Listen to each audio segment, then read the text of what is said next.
year ago, my life had collapsed around me. I'd worked myself into exhaustion. My father died suddenly, and my relationships were in turmoil. Little did I know at the time, out of my greatest despair was to come the greatest gift.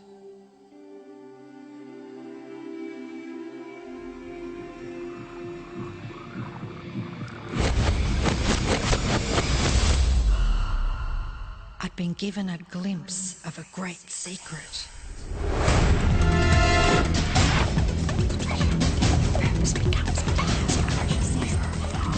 I began tracing the secret back through history.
I couldn't believe all the people who knew this. They were the greatest people in history.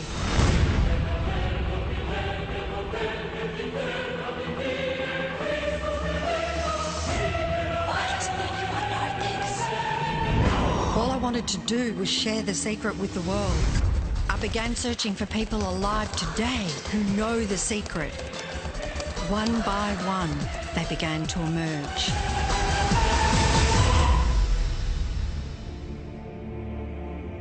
You know, this secret gives you everything you want. Happiness, health, and wealth. You can have, do, or be anything you want. We can have whatever it is that we choose. I don't care how big it is. What kind of a house do you want to live in? Do you want to be a millionaire? What kind of a business do you want to have? Do you want more success? What do you really want? I've seen many miracles take place in people's lives.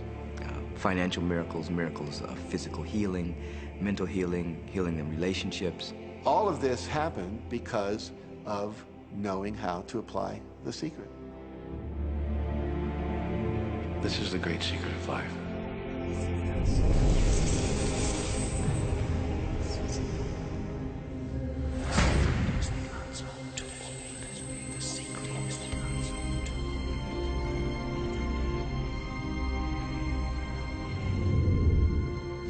You've probably been sitting there wondering, what is the secret? I'll tell you how I have come to understand it. We all work with one infinite power. We all guide ourselves by exactly the same laws. The natural laws of the universe are so precise that we don't even have any difficulty building spaceships. We can send people to the moon, and we can time the landing with the precision of a fraction of a second. I don't care if you're in India, if you're in Australia, New Zealand, Stockholm, or London, or Toronto, or Montreal, or New York. We're all working with one power, one law.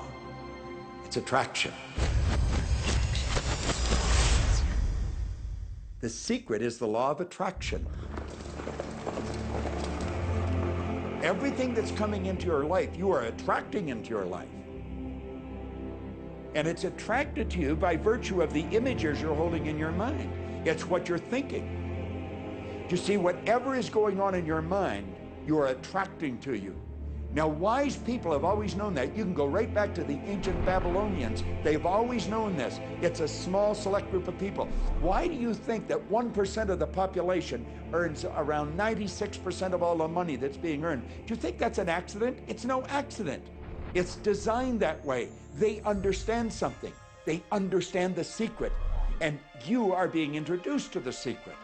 The simplest way for me to look at the law of attraction is if I think of myself as a magnet, and I know that a magnet will attract to it. Very basically put, the law of attraction says that like attracts like. But we're really talking at a level of thought. Our job as humans is to hold on to the thoughts of what we want, make it absolute clear in our minds what we want, and from that we start to invoke one of the greatest laws in the universe, and that's the law of attraction. You become what you think about most, but you also attract what you think about most. If you see it in here, you're going to hold it here. And that principle can be summed up in 3 simple words. Thoughts become things. What most people don't understand is a thought has a frequency. Every thought has a frequency. We can measure a thought.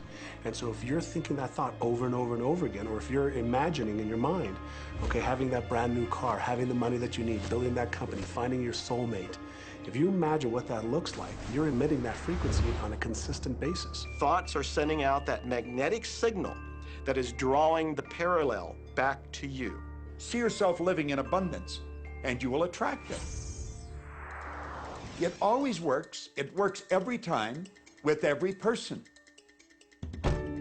Here's the problem. Most people are thinking about what they don't want, and they're wondering why it shows up over and over and over again. The law of attraction doesn't care whether you perceive something to be good or bad, or whether you don't want it or whether you do want it. It's responding to your thoughts. So if you're sitting there looking at a mountain of debt, feeling terrible about it, that's the signal you're putting out into the universe. Wow, I feel really bad because of all this debt I've got. You're just affirming it to yourself. You feel it on every level of your being. That's what you're going to get more of. The law of attraction is really obedient.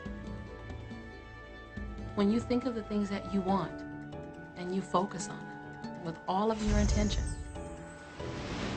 the law of attraction will give you what you want every time. When you focus on the things that you don't want, I don't want to be late, I don't want to be late, you really are calling that into existence. The law of attraction doesn't hear that you don't want it, and so it's going to show up over and over and over again. The law of attraction is not biased to wants or don't wants. It manifests the things that you're thinking of. The law of attraction is always working. Whether you believe it or understand it or not, it's always working. It's working as much as you're thinking. Anytime your thoughts are flowing, the law of attraction is operational. When you're thinking about the past, present, or the future, the law of attraction is working. It's an ongoing process. You don't press pause, you don't press stop. It is forever in action, as your thoughts are.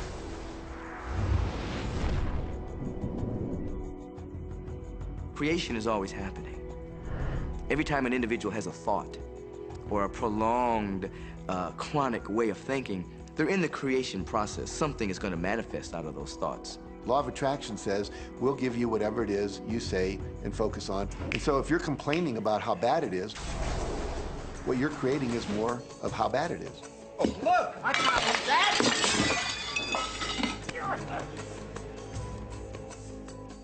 I had a student named Robert. Robert was a gay man, and he was taking an online course I have, part of which entails email access to me. And he outlined all of the grim realities of his life. In his job, all the people ganged up on him. And it was constantly stressful because of how nasty they were with him. When he walked down the street, he said every block he was accosted by homophobic people who wanted to abuse him in some way.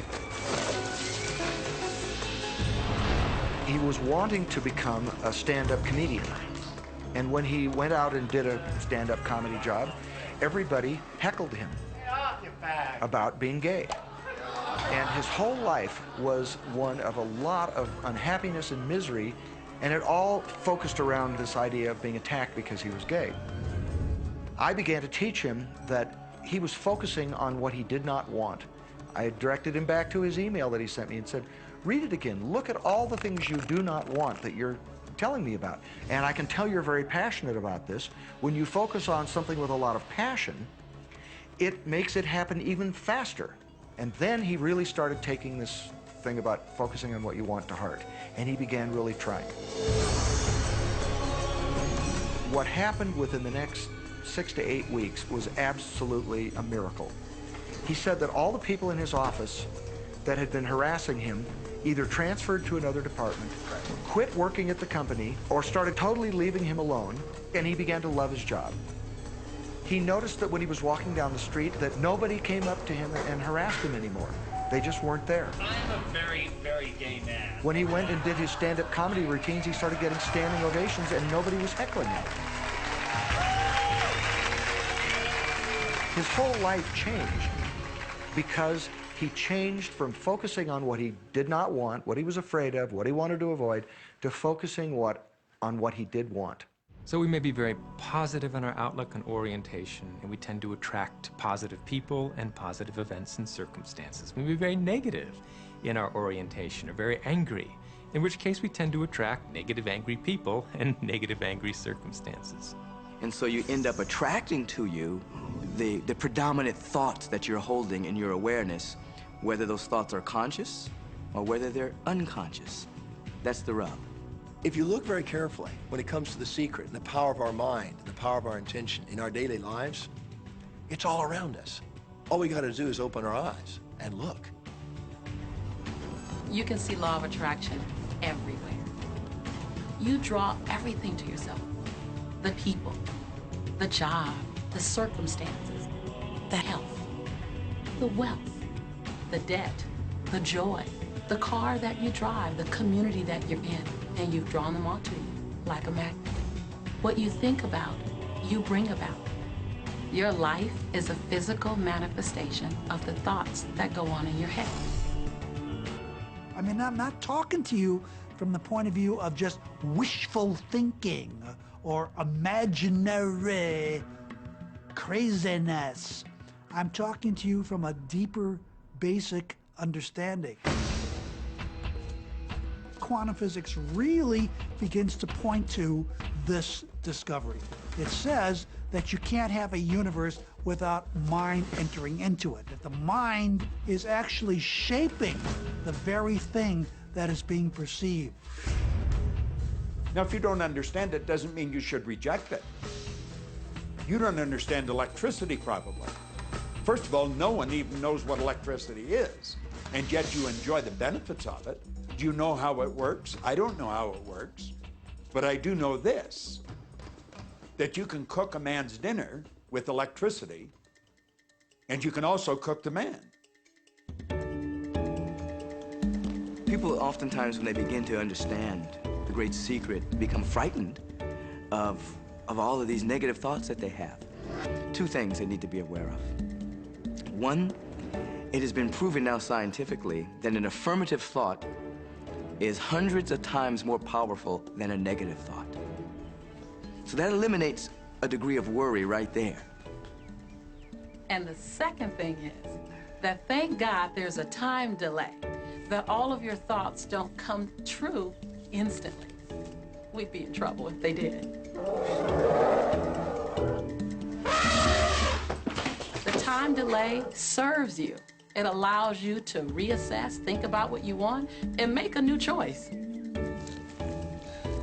So you want to become aware of your thoughts, you want to choose your thoughts carefully, and you want to have fun with this, because you are the masterpiece of your own life. You are the Michelangelo of your own life. The David that you are sculpting is you, and you do it with your thoughts.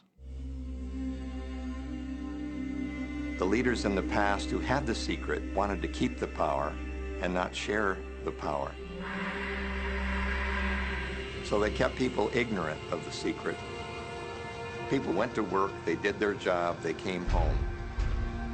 They were on a treadmill with no power because the secret was kept in the few. We live in a universe in which there are laws. Just as there's a law of gravity, if you fall off a building, it doesn't matter whether you're a good person or a bad person, you're gonna hit the ground. Everything that's around you right now in your life, including the things you're complaining about, you've attracted. Now, I know at first blush that's going to be something that you hate to hear. You know, you're going to immediately say, I didn't attract the car accident. I didn't attract this particular client. I didn't particularly attract the debt. I didn't attract whatever it happens to be that you're complaining about. And I'm here to be a little bit in your face and to say, yes, you did attract it. And this is one of the hardest concepts to get. But once you've accepted it, it's life transforming. This is part of the overall giant secret here. And most of us attract by default. We just think that we don't have any control over it. Our thoughts are on autopilot, our feelings are on autopilot, and so everything is just brought to us by default. Now, if this is your first time to hear this, it may feel like, oh, I have to now monitor my thoughts. This is going to be a lot of work. It will seem like that at first, but that's where the fun begins. It's impossible to monitor every thought we have. Researchers tell us that we have about 60,000 thoughts a day. Can you imagine how exhausted you feel trying to control all of those thoughts? Fortunately, there's an easier way, and it's our feelings. Our feelings let us know what it is that we're thinking. So your thoughts cause your feelings. The emotions are this incredible gift that we have to let us know what we're attracting. Think about your feelings. You have good feelings and you have bad feelings. And you know the difference between the two because one makes you feel good and the other makes you feel bad. It's the depression, it's the guilt, it's the resentment, the anger. It's those feelings. They don't make you feel empowered. Those are the bad feelings. On another level, it's called bad frequency or bad vibes or whatever you want to call it. The flip side to that is that you have good emotions, good feelings, and you know when they come because they make you feel good. Excitement, joy, gratitude, love. Imagine if we can feel that way every day. When you celebrate the good feelings, you'll draw to you more good feelings and things that make you feel good. So it's really so simple. It's right there. The answer is, what am I attracting right now? Well, how do you feel? I feel good. Well, good. Keep doing that. Our feelings are a feedback mechanism to us about whether we're on track or not, whether we're on course or off course. If you're feeling good, then you're creating a future that's on track with what you're desiring. If you're feeling bad, you're creating a future that's off track with your desires. As you go about your day, the law of attraction is working in every second. Everything we think, everything we're feeling is creating our future. If you're worried, if you're in fear, then that's bringing more of that into your life throughout the day.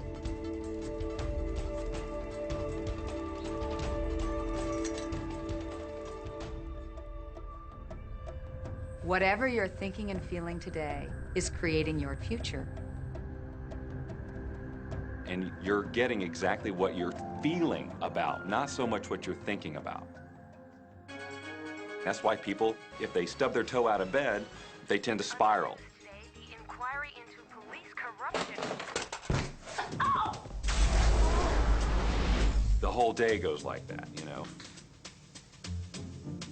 They have no clue that a simple shifting of their emotions can change their entire day and life. If you start out having a good day and you're in that particular happy feeling, as long as you don't allow something to change your mood, you're going to continue to attract, by the law of attraction, more situations, circumstances, people that sustain that happy feeling. Good days, bad days, rich get richer, poor get poorer. It's all about what these people are predominantly and continually feeling. You can begin right now to feel healthy. You can begin to feel prosperous. You can begin to feel the love that's surrounding you, even if it's not there. And what will happen is the universe will correspond to the nature of your song. The universe will correspond to the nature of that inner feeling and manifest because that's the way you feel. Your thoughts and your feelings create your life. It'll always be that way, guaranteed. So basically what you focus on with thought and feeling is what you attract into your experience, whether or not it's something you want. It's hard to swallow. But when we can begin to open ourselves up to that, the ramifications are awesome. It means that whatever thought has done in your life, it can be undone through a shift in your awareness.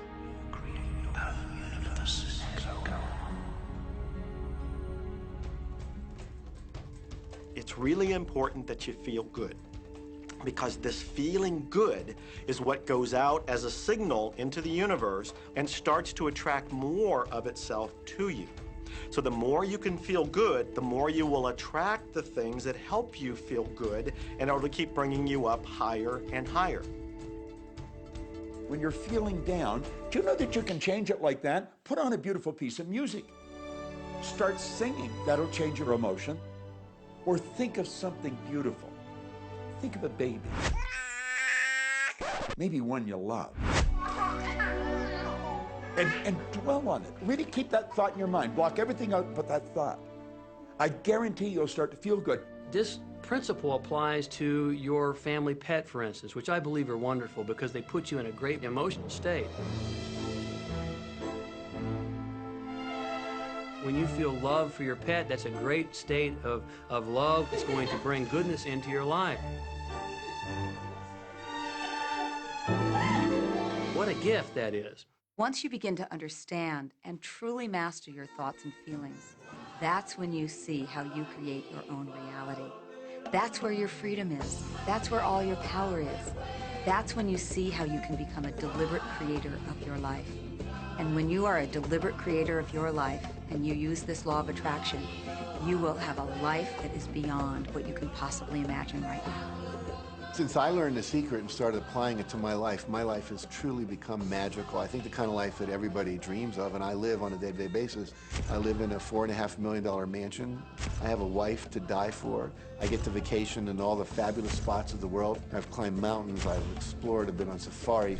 And all of this happened and continues to happen because of knowing how to apply the secret. Life can be absolutely phenomenal, and it should be, and it will be, when you start using the secret.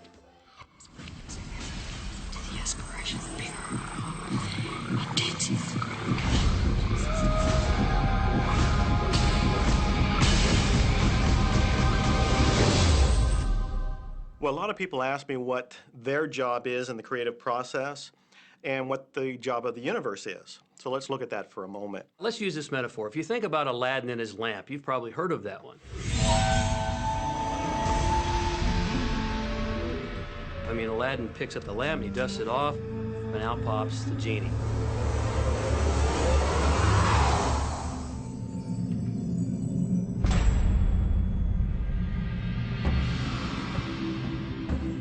And the genie always says one thing.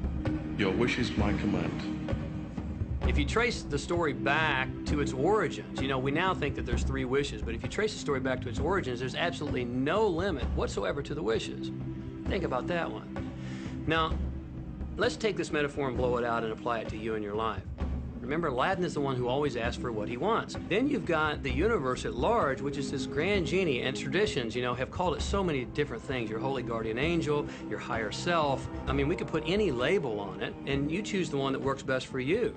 But every tradition has told us there's something bigger than us. And the genie always says one thing. Your wish is my command. There is a creative process, a 3-step process, and it's been around for 2,000 years. The first step is to ask. Make a command to the universe. Let the universe know what you want. The universe responds to your thoughts.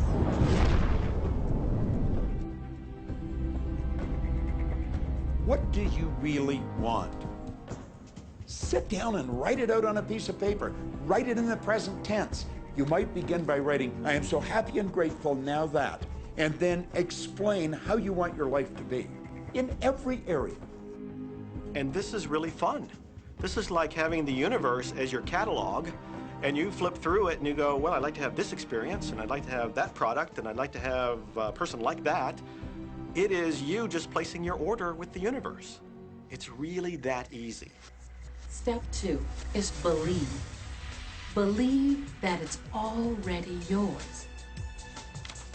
Have what I love to call unwavering faith, believing in the unseen. Your wish is my command. And the universe will start to rearrange itself to make it happen for you. Most of us have never allowed ourselves to want what we truly want because we can't see how it's going to manifest. If you do just a little research, it is going to become evident to you that anyone that ever accomplished anything did not know how they were going to do it. They only knew they were going to do it. You don't need to know how it's going to come about. You don't need to know how the universe will rearrange itself. You don't know how, it'll be shown to you. You will attract the way. Most of the time when we don't see the things that we've requested, we get frustrated, we get disappointed, and we begin to become doubtful. The doubt brings about a feeling of disappointment. Recognize that feeling and replace it with a feeling of unwavering faith. I know, like I know, like I know that it's on its way. Step 3, and the final step in the process, is to receive. Begin to feel wonderful about it. Feel the way you will feel once it arrives. Feel it now. And in this process, it's important to feel good, to be happy, because when you're feeling good, you're putting yourself in the frequency of what it is that you're wanting. This is a feeling universe. So if you just intellectually believe something, but you have no corresponding feeling underneath that, you don't necessarily have enough power to manifest what you want in your life. You have to feel it.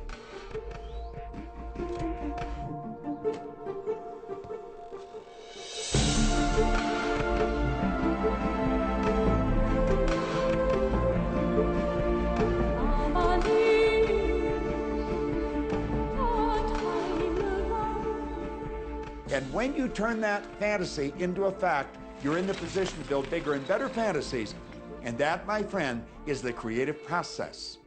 So the law of attraction, the study and practice of the law of attraction is just figuring out what will help you generate the feelings of having it now. Go test drive that car. Go shop for that home. Get in the house. Do whatever you have to do to generate the feelings of having it now and remember them. Whatever you can do to do that will help you to literally attract it. It could be you wake up and it's just there, it's manifest. Or you might get some inspired idea of some action to take. You certainly shouldn't be going, well, I could do it this way, but man, I would hate that, because you're not on the right track if that's the case. Action will sometimes be required, but if you're really doing it in line with what the universe is trying to deliver, it's going to feel joyous, you're going to feel so alive, time will just stop, you could do it all day. The universe likes speed. Don't delay, don't second guess, don't doubt. When the opportunity's there, when the impulse is there, when the intuitive nudge from within is there, act. That's your job. And that's all you have to do. You will attract everything that you require. If it's money you need, you'll attract it. If it's people you need, you'll attract it. If it's a certain book you need, you'll attract it. You've got to pay attention to what you're attracted to. Because as you hold images of what you want, you're going to be attracted to things and they're going to be attracted to you. But it literally moves into physical reality with and through you. And it does that by law. You can start with nothing. And out of nothing, and out of no way, a way will be made. Think of this, a car driving through the night, the headlights only go 100 to 200 feet forward, and you can make it all the way from California to New York driving through the dark because all you have to see is the next 200 feet. And that's how life tends to unfold before us. And if we just trust that the next 200 feet will unfold after that, the next 200 feet will unfold after that, your life will keep unfolding, and it will eventually get you to the destination of whatever it is you truly want because you want it.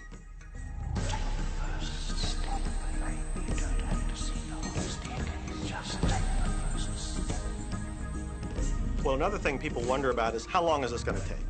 How long will it take to manifest the car, the relationship, the money, whatever it happens to be?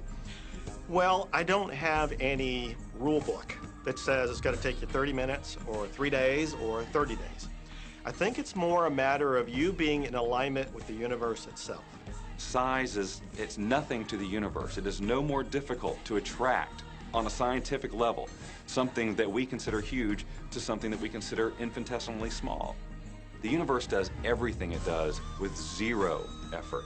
Grass doesn't strain to grow. It's effortless. It's just this great design.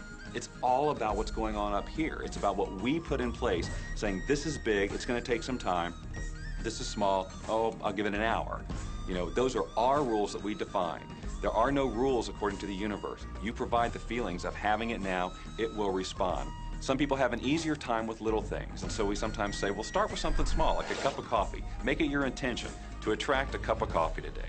Hold an image of talking to an old friend that you haven't seen for a long time. Somehow or another, somebody's going to start talking to you about that person. That person's going to phone you, or you'll get a letter from them. People are amazed how that I line up car parks, and I've done this right from when I first understood the secret. I would visualize a car space exactly where I want it, and 95% of the time it would be there for me, and I just pull straight in. 5% of the time I have to wait just a minute or two, and the person would pull out and I'd pull in. So I do that all the time.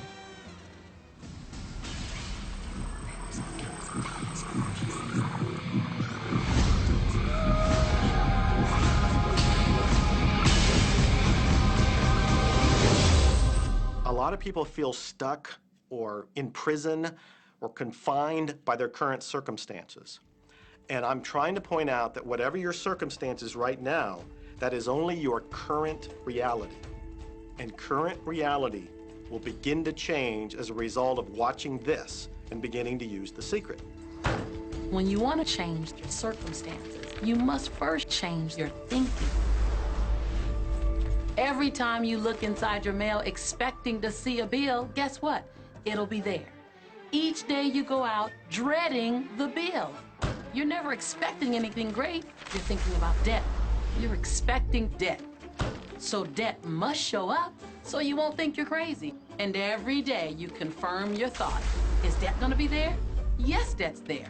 Is debt gonna be there? Yes, debt's there. Why? Because you expected debt to be there. So it showed up because the law of attraction is always being obedient to your thoughts. Do yourself a favor. Expect a check. Most people look at their current state of affairs and they say, this is who I am. That's not who you are. That's who you were.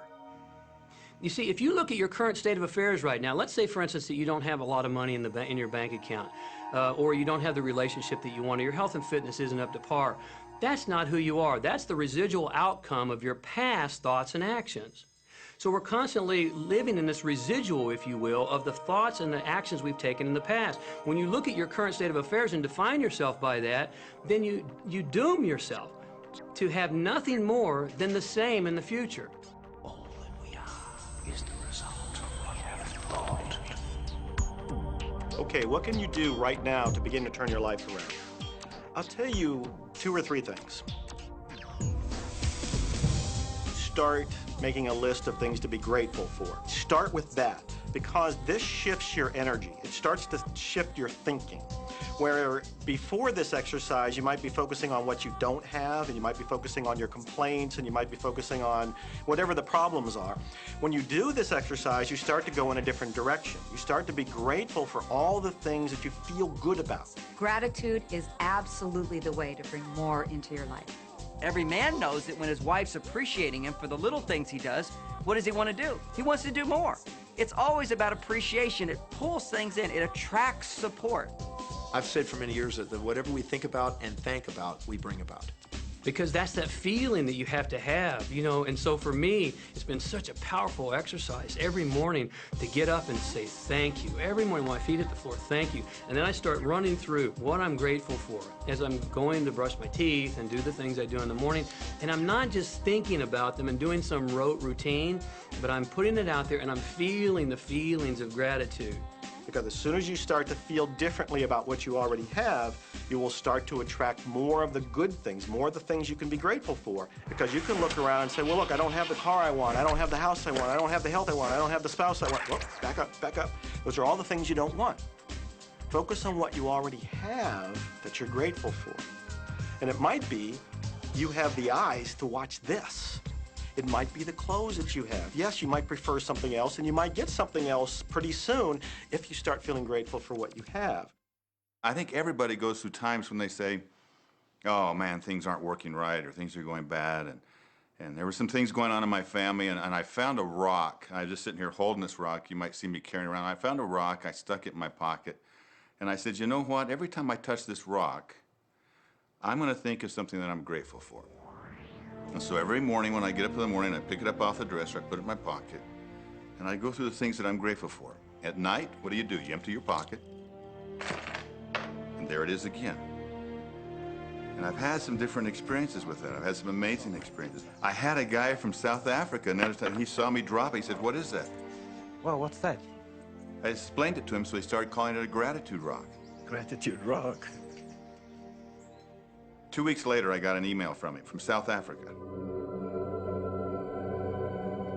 And he said, my son is dying from a rare disease. It's a type of hepatitis. He said, would you send me 3 gratitude rocks? Now, they're just rocks I found off the street, you know? So I said, sure. I had to make sure that the rocks were very special. And so I went out to the stream, looked, picked out the right rocks, and sent them off to him. 4 or 5 months later, I get an email from him. He said, my son's better. He's doing terrific. And he said, but you need to know something. He says, we've sold over 1,000 rocks at $10 a piece as gratitude rocks, and we've raised all this money for charity. Thank you very much. And so it's very important to be in an attitude of gratitude, as I call it. Another thing that I would suggest that you do right now to turn your life around, and this is so huge that I can't find the words to describe just how powerful this can be for you.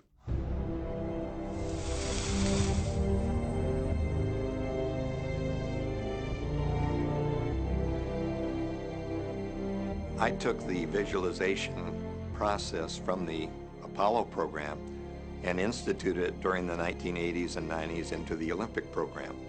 And it was called visual motor rehearsal. When you visualize, then you materialize. And the interesting thing about the mind is we took Olympic athletes and then hooked them up to sophisticated biofeedback equipment and had them run their event only in their mind. Incredibly, the same muscles fired in the same sequence when they were running the race in their mind as when they were running it on the track. How could this be? Because the mind can't distinguish whether you're really doing it or whether it's just a practice. I think if you've been there in the mind, you'll go there in the body. When you're visualizing, when you've got that picture playing out in your mind, always and only dwell upon the end result.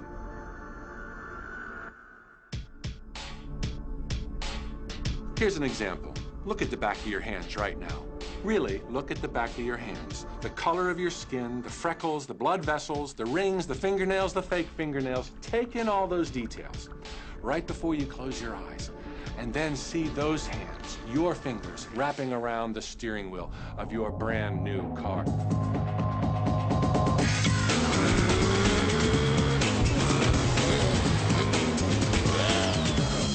This is such a holographic experience, so real in this moment, that you don't even feel like you need the car because it feels like you already have it. It's the feeling that really creates the attraction, not just the picture or the thought. And I think for a lot of people, they think, well, if I think positive thoughts, or if I visualize having what I want, that'll be enough.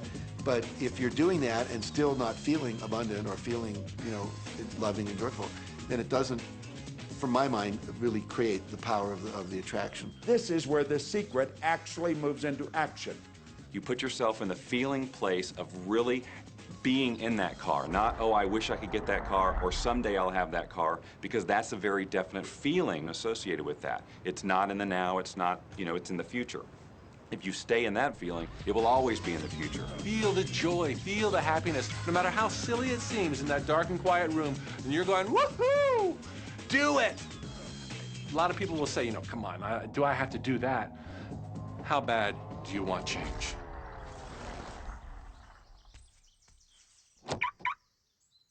Now that feeling and that inner seeing will begin to be an open doorway through which the power of the universe will begin to express.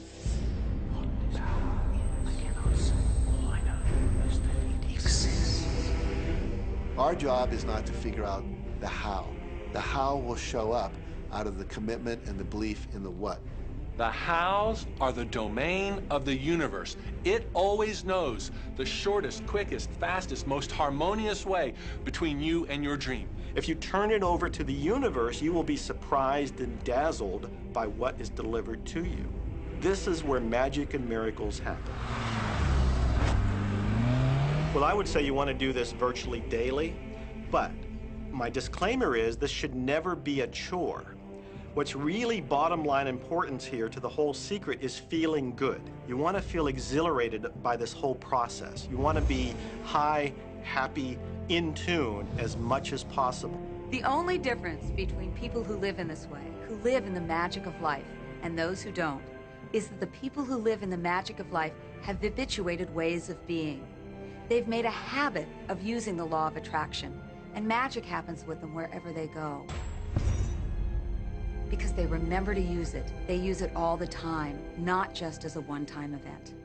People hold that for a while, and they're really a champion at it. And they say, you know what, I'm fired up, I saw this program, and I'm gonna change my life.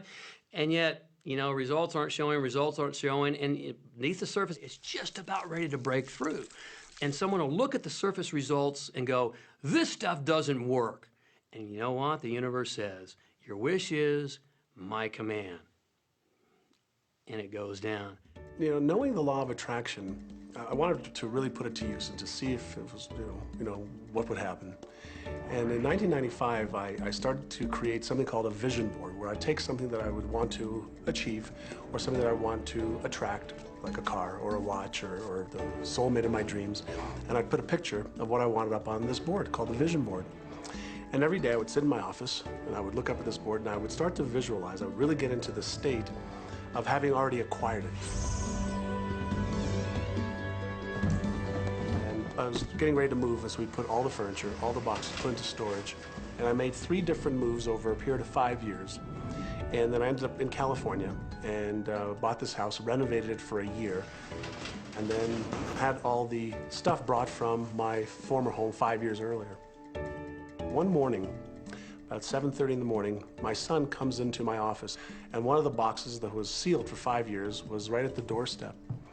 And my son, Keenan, was sitting on the box, banging away at the box, and I said, sweetheart, will you please stop? I mean, I'm doing some work here. And he says, what's in the boxes, Daddy? and I said, well, honey, those are my vision boards. What's a vision board? I said, well, it's where I put all my goals up. I cut them out and I put all my goals up as something that I want to achieve in my life. And of course, at 5.5 years old, he didn't understand it. So I said, sweetie, let me just show you, because that'll be the easiest way to do it. And so I cut the box open. And when I pulled up the vision boards, there was a picture on there of a home that I was visualizing 5 years earlier. And what was shocking to me was we were living in that house, not a house like it. I had bought my dream home, renovated it, and didn't even know it. But I looked at that house, I started to cry because I was just blown away. Why are you crying? Honey, I finally understand how the law of attraction works. I finally understand the power of visualization. I finally understand everything that I've read, everything that I've worked with my whole life, the way I've built companies. It worked for my home as well. And I bought our dream home and didn't even know it.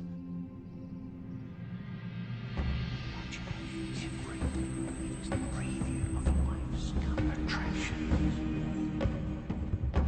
decide what you want, believe you can have it, believe you deserve it, and believe it's possible for you. And then close your eyes every day for several minutes and visualize having what you already want and feeling the feelings of already having it. Come out of that and focus on what you're grateful for already. And really enjoy it, okay? And then go into your day and release it to the universe and trust that the universe will figure out how to manifest it.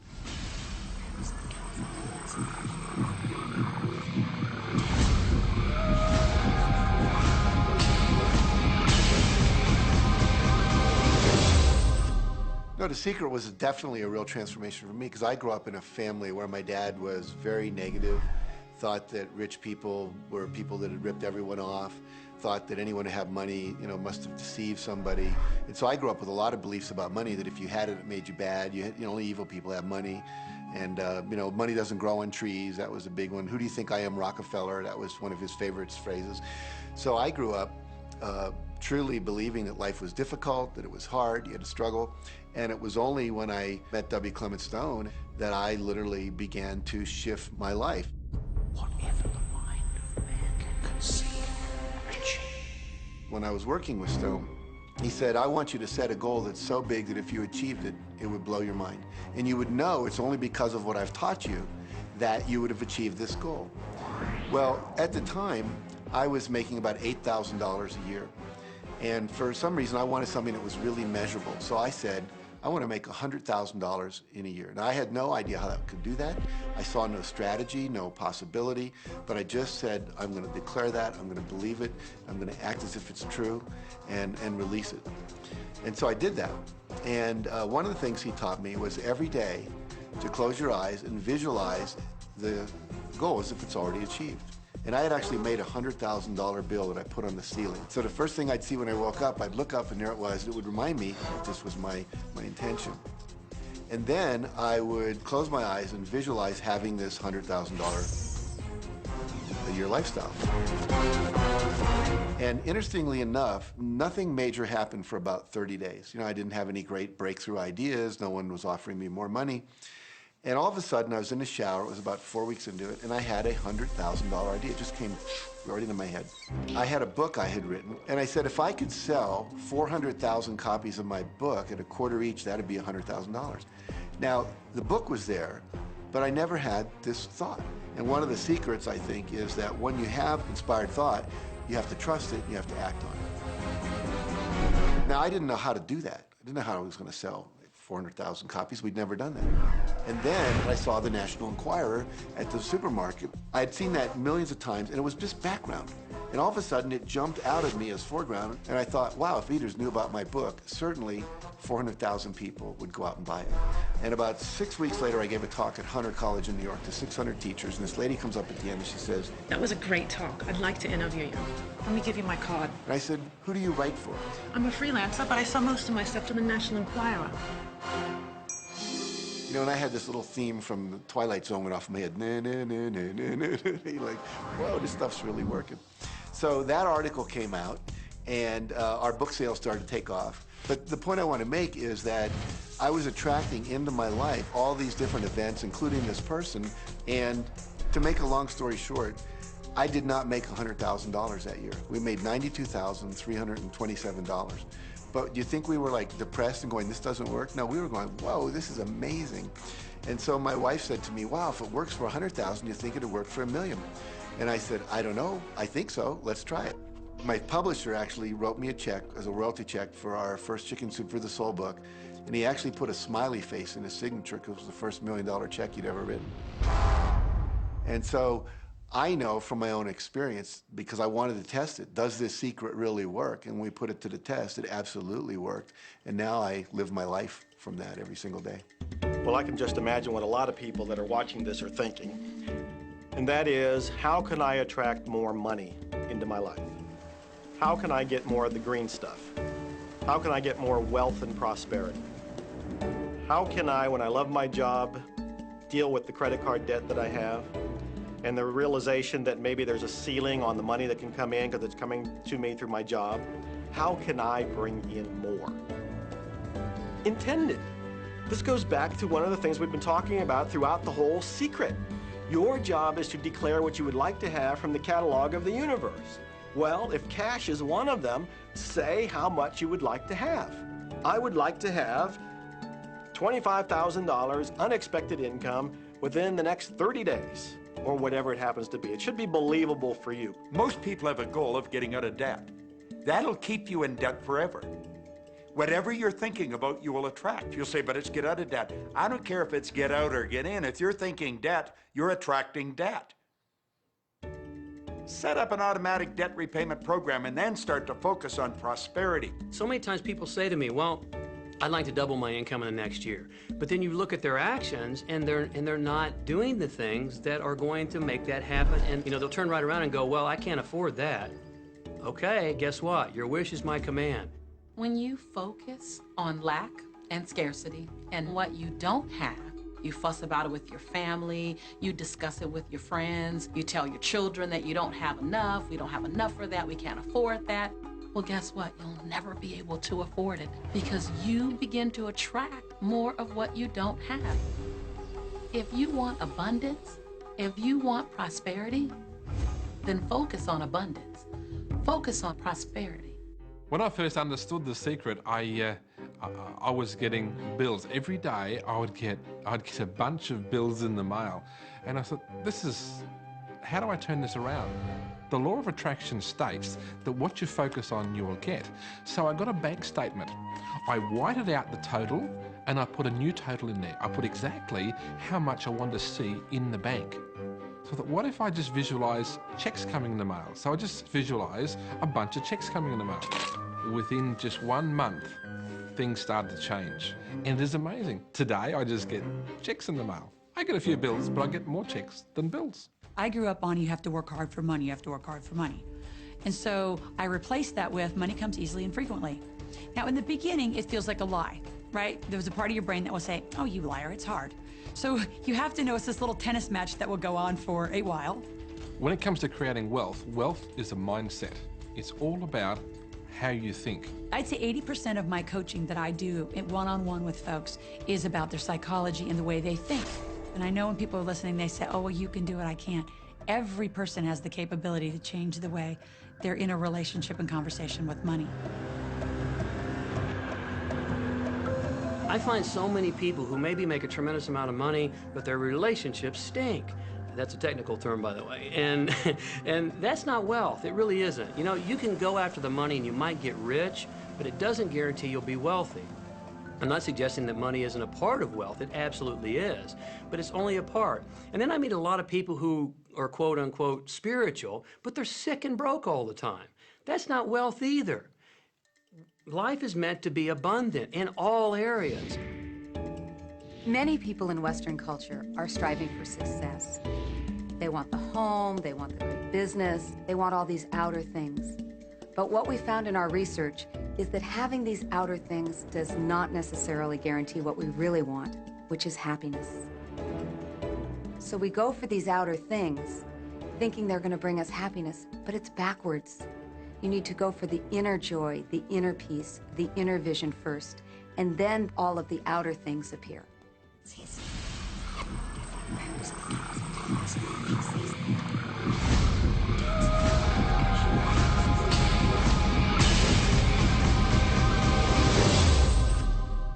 The secret means for me actually that we are creators of our universe, and that every wish of what we want to create will manifest in our life. Therefore, it's very important what you wish, what your thoughts are, what your feelings are, because it will manifest. Now, one day I went into somebody's home, and he was an art director of a very famous film producer. And in every corner, he had this beautiful image of a woman, a naked woman dressed with a fabric, kind of doing this, kind of saying, oh, I don't look at you, I don't see you, And I said, I think you have trouble in your romance. Are you a clairvoyant or something? No, but look, 7 places you have exactly that woman. But I love that kind of painting. I painted it myself.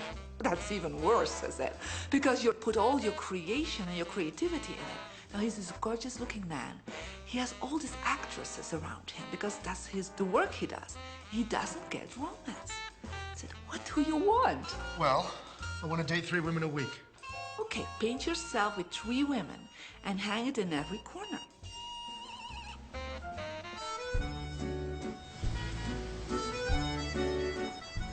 Six months later, I see him in Europe and said, how is your love life? Great. They just call me. They all want to date me. Because that's your wish. Now I have like 3 dates a week. They're fighting over me. Good on you. But I really want to stabilize a little bit. I want marriage, and I want romance.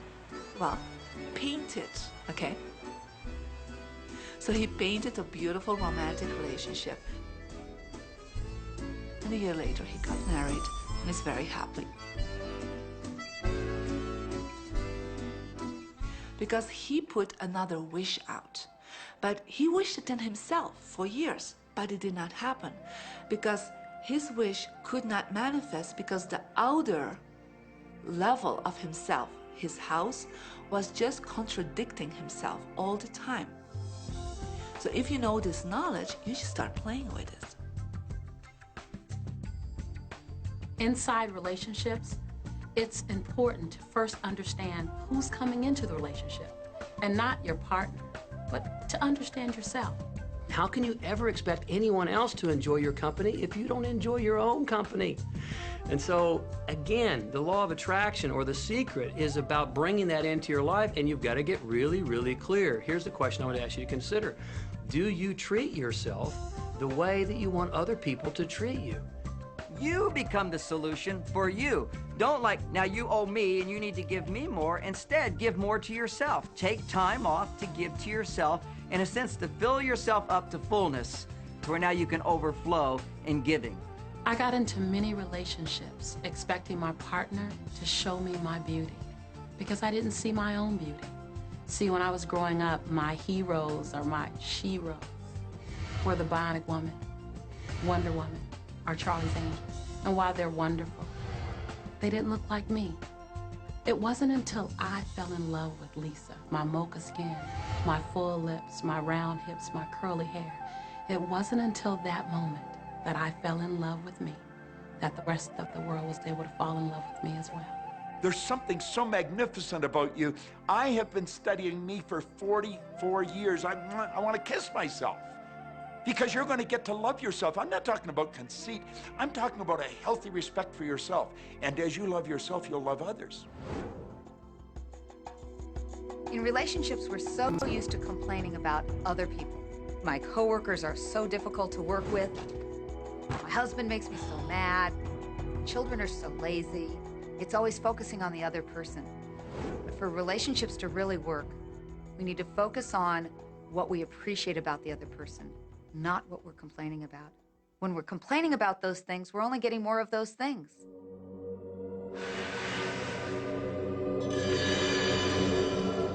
Even if you're having a really hard time in a relationship, things aren't working, you're not getting along, someone's in your face, you still can turn that relationship around. Take a piece of paper and for the next 30 days, once a day, sit down and write all the things that you appreciate about that person. Think about all the reasons that you love them. You appreciate their sense of humor. You appreciate how supportive they are. And what you'll find is that when you focus on appreciating and acknowledging their strengths, that's what you'll get more of.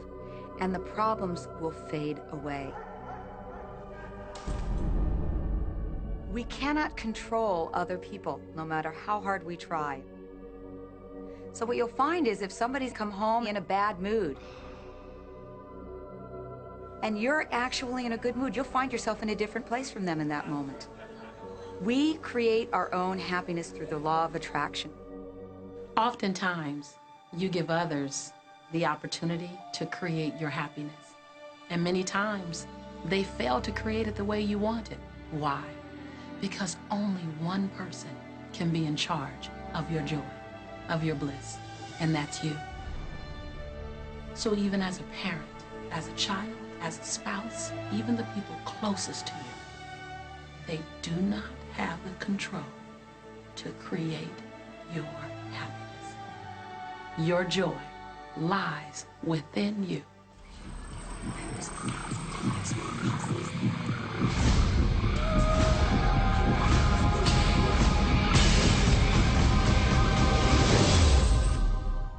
It's important to recognize that our body is really the product of our thoughts.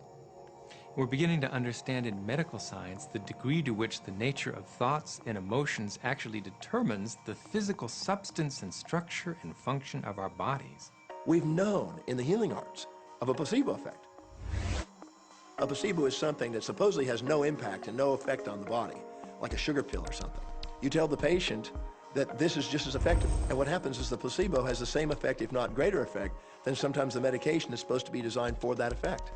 So they found out that the human mind is the biggest factor in the healing arts, more so than sometimes the medication.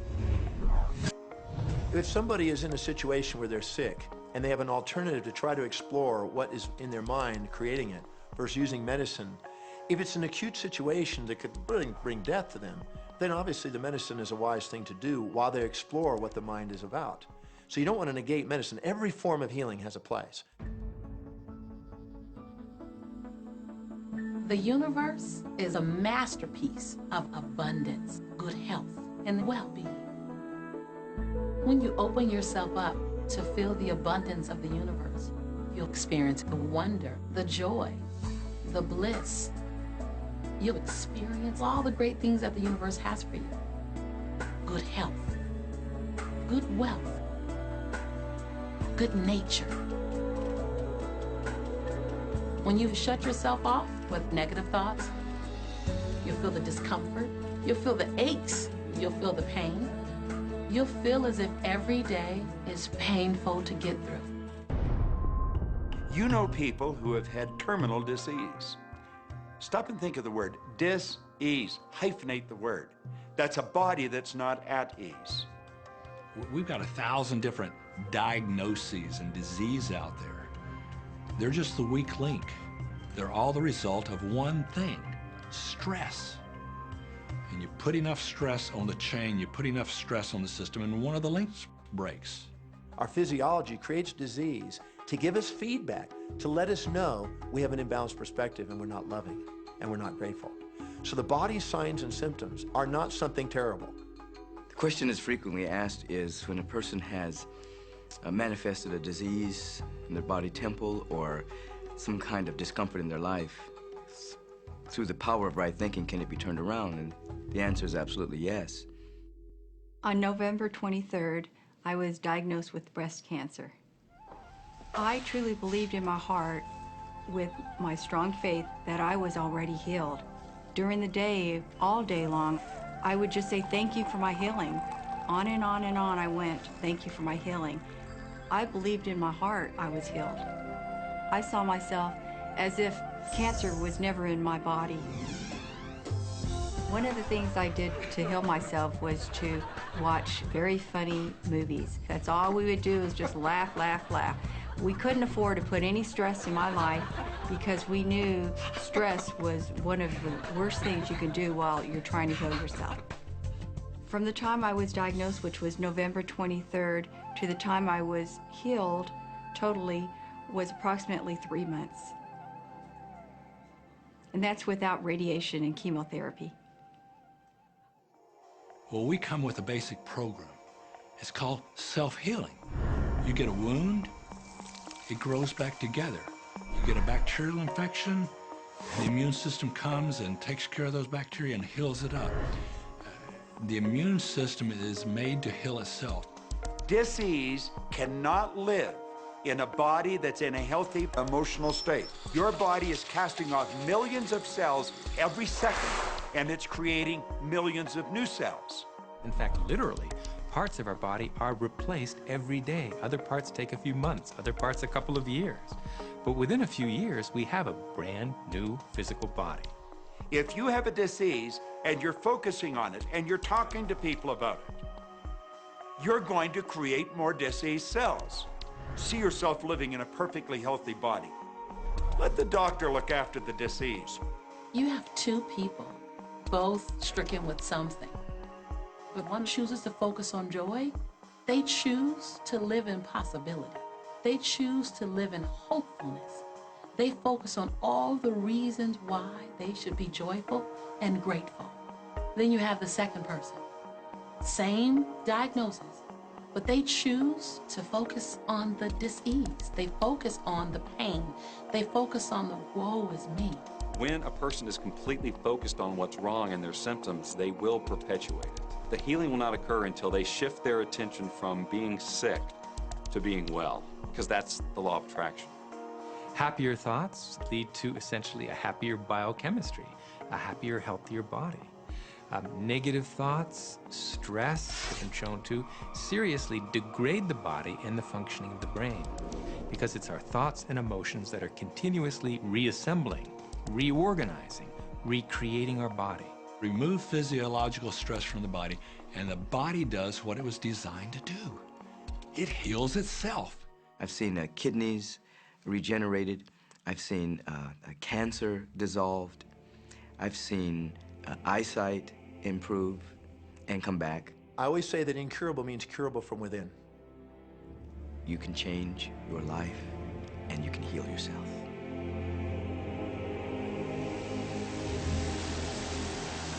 Well, my story begins on March 10, 1981. It really changed my whole life. It was a day I'll never forget. I crashed an airplane.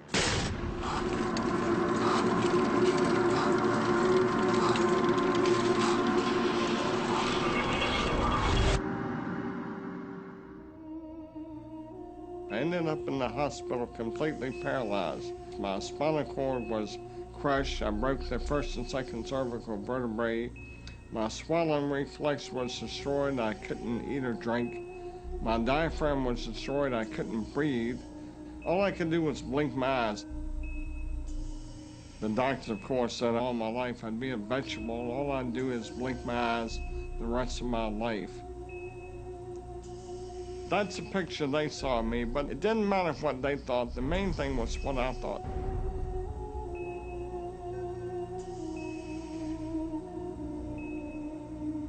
I pictured myself being a normal person again, walking out of that hospital.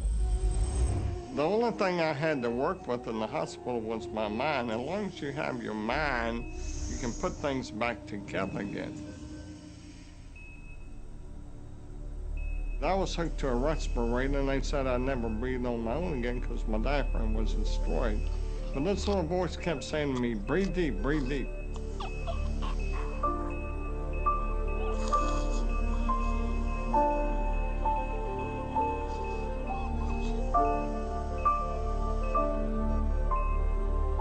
Finally, I was weaned from it. They were at a loss for an explanation. See, I could not afford to allow anything to come in my mind that would distract me from my goal and from my vision.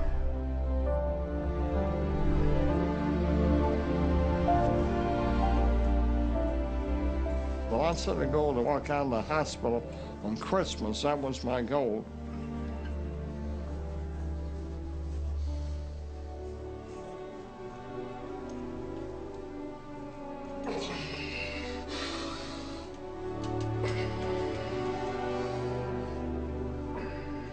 Months later, I walked out of the hospital on my own 2 feet. They said it couldn't be done. That's a day I will never forget. For people that are sitting out there right now watching this program that are hurting, if I wanted to sum up my life and sum up for people what they can do in life, I would sum it up this way in 6 words. Man becomes what he thinks about.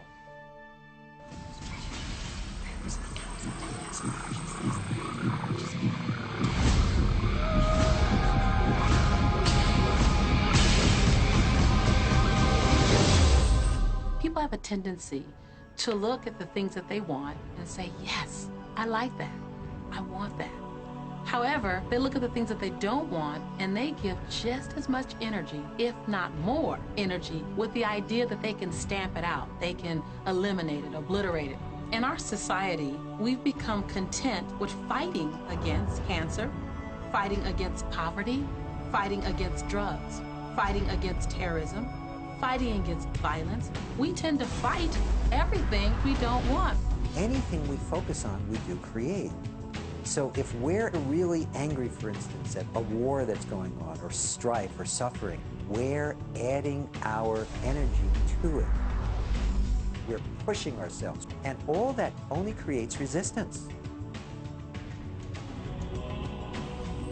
The reason that what you resist persists is because if you're resisting something, you're saying, no, I don't want this thing because it makes me feel this way, the way I'm feeling right now. So you're just putting out this really strong emotion of, wow, I really don't like this feeling, and it's there, and it just comes racing towards you. You know, the anti-war movement creates more war. The anti-drug movement has actually created more drugs because we're focusing on what we don't want, drugs. How much sense does it make for us to give the problem all of the energy, as opposed to focusing on trust, love, living in abundance, education, peace? Mother Teresa was brilliant. She said, I will never attend an anti-war rally. If you have a peace rally, invite me. You know, she knew. She understood the secret. I mean, look what she manifested in the world. So if you're anti-war, be pro-peace. If you're anti-hunger, be pro people having more than enough to eat. If you're anti a particular politician, be pro his opponent. Often, elections are tipped in the favor of the person that people are really against because he's getting all the energy and all the focus. You want to focus on what you want, not what you don't want. It's okay to notice what you don't want because that gives you contrast to say, well, this is what I do want. But the fact is that the more you talk about what you don't want or talk about how bad it is, read about all of that all the time, and then say, oh, how terrible it is, well, you're creating more of that. You know, so many times people say to me, well, James, I have to be informed. Maybe you have to be informed, but you don't have to be inundated. I always say when the voice and the vision on the inside become more profound and more clear and loud than the opinions on the outside, you've mastered your life. Learn to become still and to take your attention away from what you don't want and all the emotional charge around it and place the attention on what you wish to experience. Energy flows where attention goes. It's not your job to change the world or the people around you. It's your job to go with the flow inside of the universe and to celebrate it inside the world that exists. One of the questions I get almost all the time, and it's probably on somebody's mind right now if it's not on yours, and that's the idea that, well, if everybody uses The Secret and they all treat the universe like a catalog, aren't we going to run out of stuff? Won't everybody just make a run for it and bust the bank? What's beautiful about the teaching of the Great Secret is that there's more than enough to go around for everyone. There is a lie that acts like a virus within the mind of humanity. And that lie is there's not enough good to go around. There's lack, and there's limitation, and there's just not enough. That lie has people living in fear, greed, stinginess, and those thoughts of fear, greed, stinginess, and lack become their experience. So the world has taken a nightmare pill. Now the truth is, there's more than enough good to go around. There's more than enough creative ideas. There's more than enough power. There's more than enough love. There's more than enough joy. All of this begins to come through a mind that is aware of its own infinite nature. Every great teacher who's ever walked the planet has told us that life was meant to be abundant. And so, just when we think that resources are dwindling, we find new resources to achieve the same things. And so even though we say we have lack, it's because we don't open up our vision and see all of what's around us. You know, when everybody starts to live from their heart and go for what they want, they don't go for the same things. That's the beauty of this. We don't all want BMWs. We don't all want the same person. We don't all want the same experiences. We don't all want the same clothing. We don't all want fill in the blank. There's enough for everyone. If you believe it, if you can see it, if you act from it, it will show up for you. That's the truth. Everything that you want all the bliss, all the joy, all the love, all of the abundance, all of the prosperity. It's there, ready and waiting for you to grab a hold of it. Now, you got to get hungry for it. You have to want it. You got to be intentional. And when you become intentional and on fire for what you want, the universe will deliver you every single thing that you've been wanting. Recognize the beautiful and wonderful things around you and bless and praise them. And on the other side, the things that aren't currently working the way you want them to work, don't spend your energy faulting or complaining. Embrace everything that you want so you can get more of it. Most of the leaders in the past missed the great part of the secret, which is empowering and sharing with others.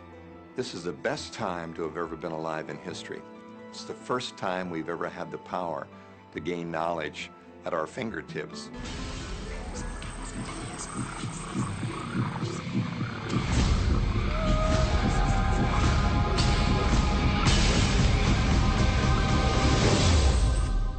When we look around us, even at our own bodies, what we see is the tip of the iceberg. Think of this for a moment. Take your hand and look at it. Now, your hand looks solid, but it's really not.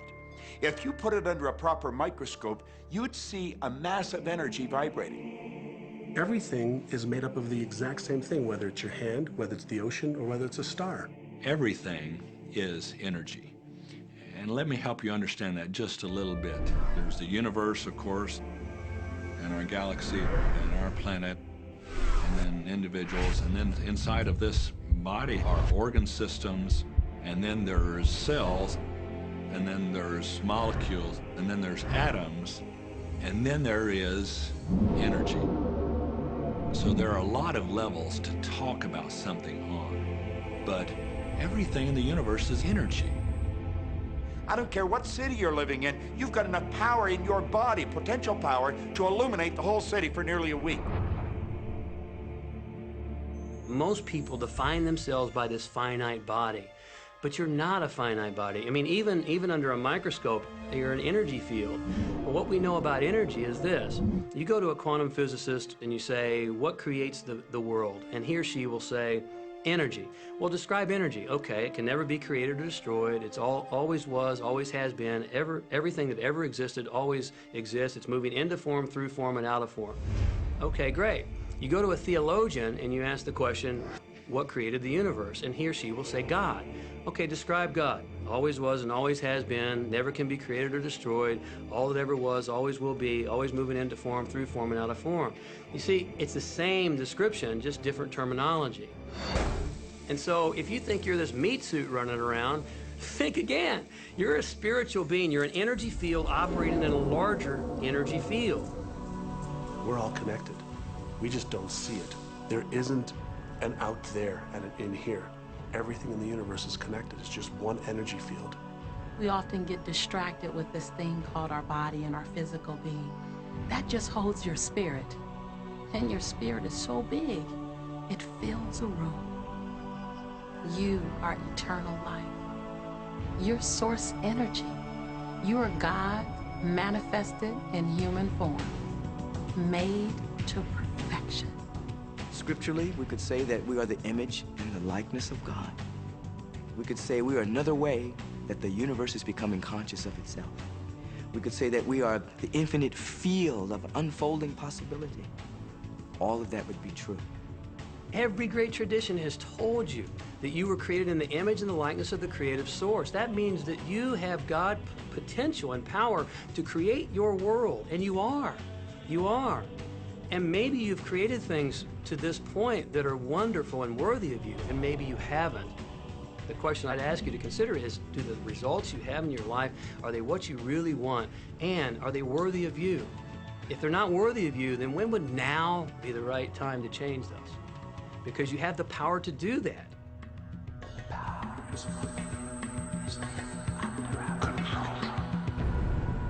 You know, a lot of people feel like they're victims in life, and they'll often point to past events, perhaps growing up with an abusive parent or in a dysfunctional family. And I would add as a parenthesis here that most psychologists believe that about 85% of families are dysfunctional, so it's like all of a sudden you're not so unique. My parents were alcoholics, my dad abused me, my mother divorced him when I was 6. From the age of 13 to 18, I was involved in street gangs. I had a severe motorcycle accident. I was homeless at one point in Dallas. I lived in poverty for 15 years in Houston. When I was a child, I had learning difficulties, and I was considered learning disabled, and I was told I would never read, write, or communicate, never amount to anything, not go very far in life. I mean, that's almost everybody's story in some form or not. So that's just called so what. The real what is, what are you going to do now? What do you choose now? Because you can either keep focusing on that or you can focus on what you want. And when people start focusing on what they want, what they don't want falls away. And that part expands and the other part disappears. You are the designer of your destiny. You are the author. You write the story. The pen is in your hand, and the outcome is whatever you choose. The beautiful thing about the law of attraction is that you can begin where you are, and you can begin to think, real thinking, and you can begin to generate within yourself a feeling tone of harmony and happiness. The law will begin to respond to that. So now you start to have different beliefs, like there is more than enough in the universe. Or you have the belief that everything goes right for me. Or you have the belief that I'm not getting older, I'm getting younger. We can create it the way we want it by using the law of attraction.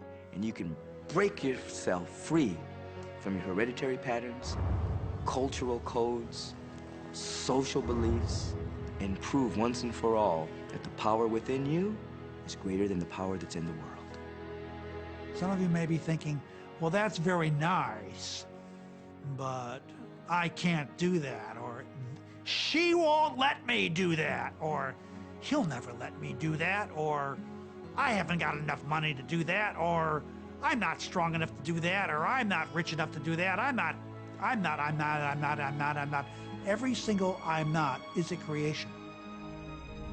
Whether you can or you can't, you are right tight. Are there any limits to this? Absolutely not. We are unlimited beings. We have no ceiling. The capabilities and the talents and the gifts and the power that is within every single individual on this planet is unlimited.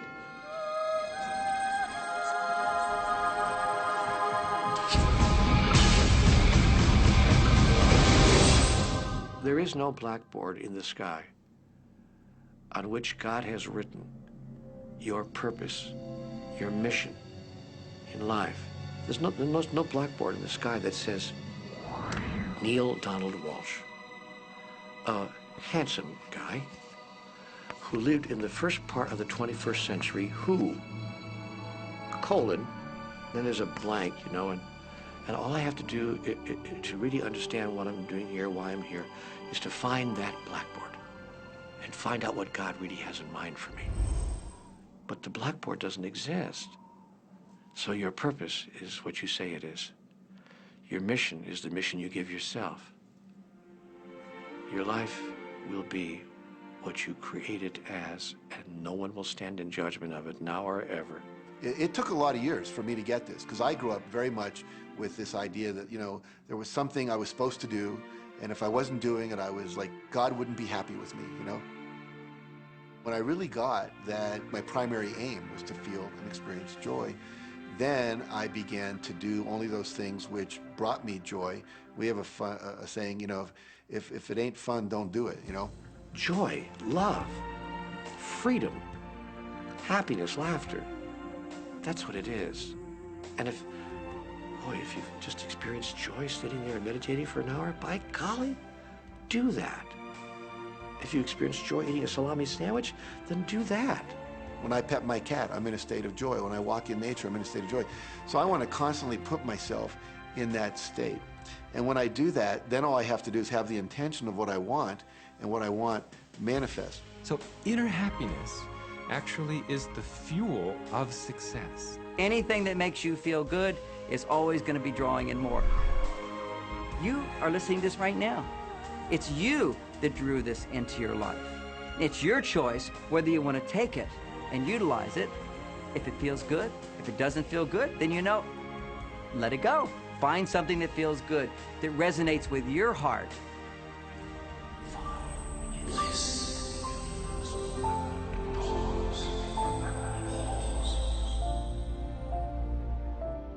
When you follow your bliss, you live in a constant space of joy. You open yourself up to the abundance of the universe. You're excited to share your life with those you love. And your excitement, your passion, your bliss, it becomes contagious. And that's what I'm doing almost all the time, is I'm following my excitement, I'm following my passion, I'm following my enthusiasm, and I'm doing it throughout Joe's day. Enjoy life with us, because life is phenomenal. It's a magnificent trip. You will live in a different reality, a different life, and people will look at you and say, what do you do different than me? Well, the only thing that is different is that you work with the secret. And then you can do and have and be things that people would say that's impossible for you to do and have and be. We're really now moving into a new era.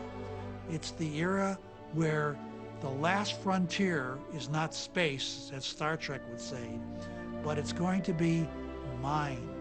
I see a future of unbounded potential, unbounded possibilities. Remember, we're using at most 5% of the potential of the human mind. 100% human potential is the result of proper education. So imagine a world where people were using their full mental and emotional potential. We could go anywhere. We could do anything, achieve anything. See yourself with the good that you desire.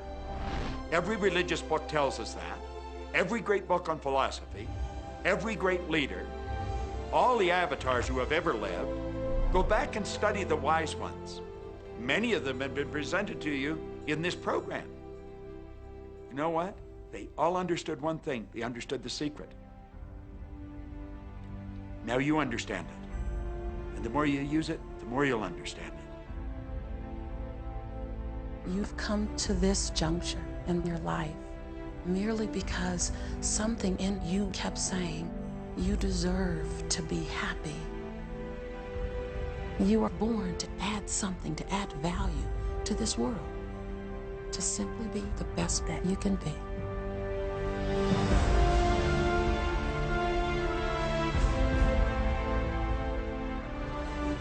Every single thing you've been through, every single moment that you've come through, were to all prepare you for this moment right now. Now you get that you are the creator of your destiny. Imagine what you can do from this day forward with what you now know. What will you do with the moment? How will you seize the moment? No one else can dance your dance. No one else can sing your song. No one else can write your story. Who you are, what you do, begins right now. I believe that you're great, that there's something magnificent about you. Regardless of what has happened to you in your life, regardless of how young or how old you think you might be, the moment you begin to think properly, there's something that is within you, there's power within you that's greater than the world, it will begin to emerge. It will take over your life. It will feed you. It will clothe you. It will guide you, protect you, direct you, sustain your very existence if you let it. Now that is what I know for sure.